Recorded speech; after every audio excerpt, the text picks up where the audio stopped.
Good morning yogis, योगाज with त्रिगुणा में आप सबका स्वागत है। अभी हम यम नियम के अभ्यास के साथ साथ आज एक बहुत सुंदर चंद्र भेदनी प्राणायाम भी सीखेंगे।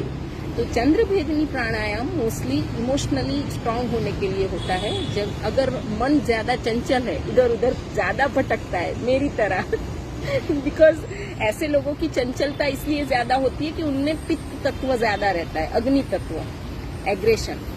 वो लोग हर एक चीज करने के लिए तैयार रहते हैं, हर एक चीज में उनको सीखना होता है, इसलिए मन की वो चंचलता है वो ज्यादा रहती है दूसरों के कंपेयर। तो ऐसे लोगों के लिए चंद्र भेदनी प्राणायाम बहुत अच्छा है। मुझे उसका बहुत फायदा हुआ है। माइंड बहुत स्टेबल और काम रहता है और इमोशनली भावनात्मक डिसीजन आप बहुत अच्छे से ले पाते हैं। कॉन्फिडेंट हो जाता है इमोशंस पर, आपके एक कंट्रोल रह जाता है कहीं ना कहीं। तो चंद्र भेदनी प्राणायाम में क्या है, आपको लेफ्ट नॉस्ट्रिल से सांस लेनी है, छोड़नी है। मतलब आपको आपका लेफ्ट नॉस्ट्रिल्स एक्टिव करना है, चंद्र नाड़ी एक्टिव करनी है। सूर्य नाड़ी बोले तो राइट साइड, चंद्र नाड़ी बोले तो लेफ्ट साइड। तो सिर्फ आपको लेफ्ट साइड से ही सांस भरनी है, सांस छोड़नी है। ऐसा आप 5 टाइम्स से लेके 10 टाइम्स तक कर सकते हैं, मिनिमम इतना करना है। और अर्ली मॉर्निंग करें तो ज्यादा बेनिफिट है, बिकॉज उस टाइम थोड़ा पॉल्यूशन कम होता है एटमॉस्फेयर में। तो अर्ली मॉर्निंग करते हैं उतना अच्छा है। सूर्य भेदनी प्राणायाम और चंद्र भेदनी प्राणायाम इसको बोलते हैं। अभी मैं आपको थोड़ा इंट्रोडक्शन सूर्य भेदनी प्राणायाम का भी दे सकती हूँ, पर ठीक है, आज अब हम चंद्र भेदनी प्राणायाम ही सीखते हैं। सूर्य भेदनी प्राणायाम में क्या है कि इनडाइजेशन, अगर आपका डाइजेशन वीक है तो आपको सूर्य भेदनी प्राणायाम मतलब राइट साइड से सांस लेनी है, छोड़नी है। वो स्टमक के लिए है, वो अग्नि तत्व प्रज्वलित करने के लिए है, जिसकी जठार अग्नि मंद है, उनके लिए ये प्राणायाम रहता है। तो मुझे उसकी जरूरत नहीं है, क्योंकि मेरे में ऑलरेडी बहुत ज्यादा मतलब मेरा जो प्रकृति है उसको मैंने अंडरस्टैंड किया, उस हिसाब से तो मुझे चंद्र भेदनी प्राणायाम मैं करती हूँ और उसका मुझे बहुत फायदा हुआ लाइफ में। आप लोग भी कर सकते हैं। उसके लिए आपको ये मुद्रा लगानी है, मतलब अंगूठा से राइट साइड का जो ऐसे है नॉस्ट्रिल्स आपकी, वो ऐसे बंद करनी है। स्ट्रेट देखना है, मेरुदंड सीधा होना चाहिए, सुखासन होना चाहिए। सुखासन में आप बैठ के, मैं कहीं पे भी करती हूँ, कहीं पे भी बैठ के मैं चंद्र भेदनी प्राणायाम करती हूँ, तो मैं सुखासन में कंफर्टेबली बैठ पाती हूँ, इसलिए मैं सुखासन में करती हूँ।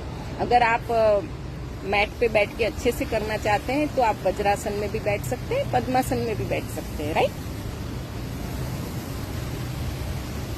लेफ्ट साइड से सांस भरनी है, सांस छोड़नी है और एकदम स्लोली जाना है। जितना स्लोली लोगे उतना, उससे भी ज्यादा स्लोली छोड़ना है, ठीक है। जैसे कछुआ देखिए, वो बहुत स्लोली सांस भरता है, बहुत स्लोली छोड़ता है, उसके सांसों पे बहुत अच्छे से कंट्रोल है। तो कछुए की हम आयु देखते हैं तो वो बहुत ज्यादा है, राइट। और उसके कंपेयर में खरगोश देखिए, वो बहुत स्पीडली सांस लेता छोड़ता है, तो उसकी आयु बोलते हैं कि कम है। तो ये जो प्राण है, वो प्राण वायु जो है, वो ही हमारा जीवन है, वही हमारे पूरे सारे ऑर्गन्स को ऑक्सीजन प्रोवाइड करता है। तो हमेशा सांसों पे कंट्रोल के साथ साथ बहुत स्लोली लेना छोड़ना चाहिए। ज्यादा फास्ट सांस लेने छोड़ने से हमारी जो ऑर्गन्स की इम्यून सिस्टम है उस सब पे इफेक्ट पड़ता है, राइट।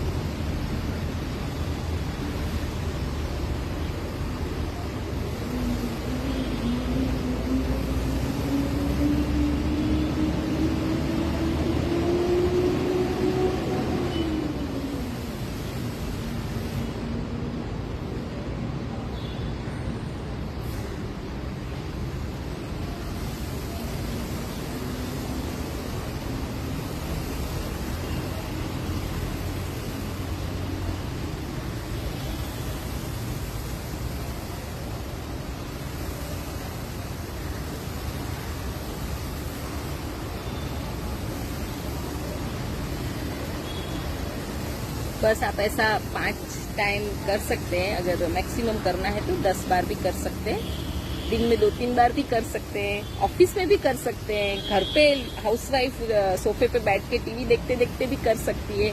ये बहुत लो एफर्ट वाले और बहुत अच्छा रिजल्ट देने वाले प्राणायाम है, राइट। और इसका रेगुलर अभ्यास आपको बेनिफिट देगा। तुरंत के तुरंत कुछ नहीं रिजल्ट आने वाला। लॉन्ग टाइम आप जब ये करोगे तो आप देखो आप अपने सारे इमोशंस पे बहुत अच्छे से कंट्रोल कर पाओगे और बहुत कॉन्फिडेंट हो जाओगे।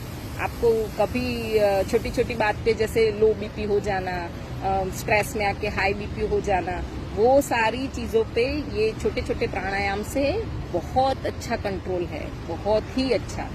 तो मेरी तो रिक्वेस्ट है सबको कि ऐसा करो, योग से जुड़ो और अपने आप को स्वस्थ रखो।